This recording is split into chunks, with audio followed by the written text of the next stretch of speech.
that dangerous weather is headed your way, and you do have time to get your car in the carport or the garage if you are in southern Shelby County or live into DeSoto County. So it's another thing to point out because these storms today have had a history of producing large hail.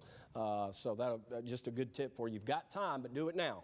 Go ahead and do that now, and we'll be tracking these storms, and I'll have your full forecast, what to expect tonight when all this will be out of here. And we'll take a look ahead to next week, too. Happy Mother's Day to all the moms out there, and let's make sure that we keep moms safe, anybody that lives in these areas. And I'll have another look at weather in just a few minutes.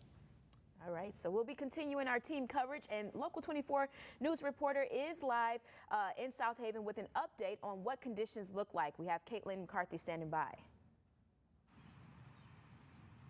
Well, Brittany, just like John said, South Haven, we're live in South Haven right now, but people should definitely be prepared for the storm to come in. We just saw a flash of lightning. There isn't any raindrops right now, but the wind is starting to pick up.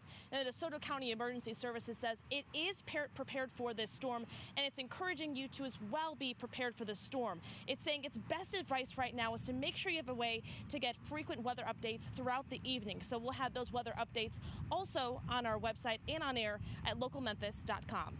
Reporting live in South Haven, Caitlin McCarthy, Local 24 News. Memphis police are investigating an officer-involved shooting that happened this morning.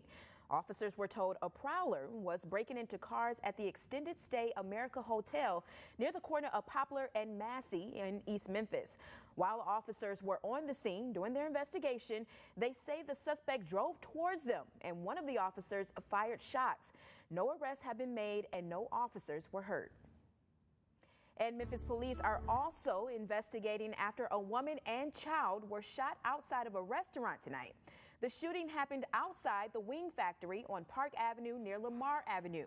Officers say the woman and an 11-year-old child were taken to Le Bonheur Children's Hospital by a private vehicle. Both are expected to be okay, and no suspect information has been released. In new info, a Memphis mom facing charges for firing a bullet into a daycare center will appear in court tomorrow.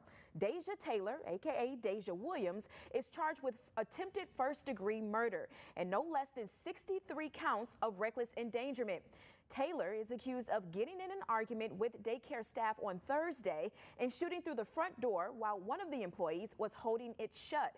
Her bond has been set at $250,000. Well, debris from a massive Chinese rocket falling back to Earth is finally out of harm's way. After days of speculation on and rising tensions, Chinese authorities say much of it burned up upon re-entry, with the rest landing somewhere in the Arabian Peninsula. Christine Sloan has more.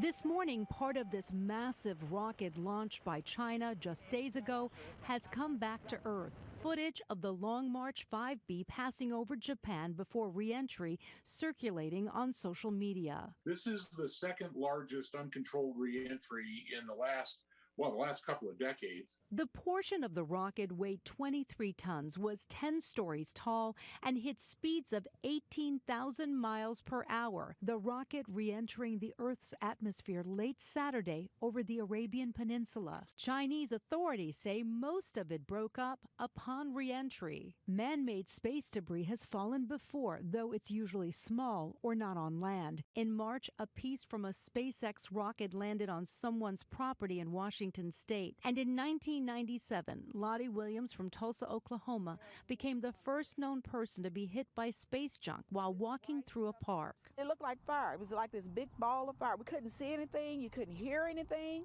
You didn't smell anything. Fortunately, she was not hurt by the 6-inch chunk. Christine Sloan, ABC News, New York.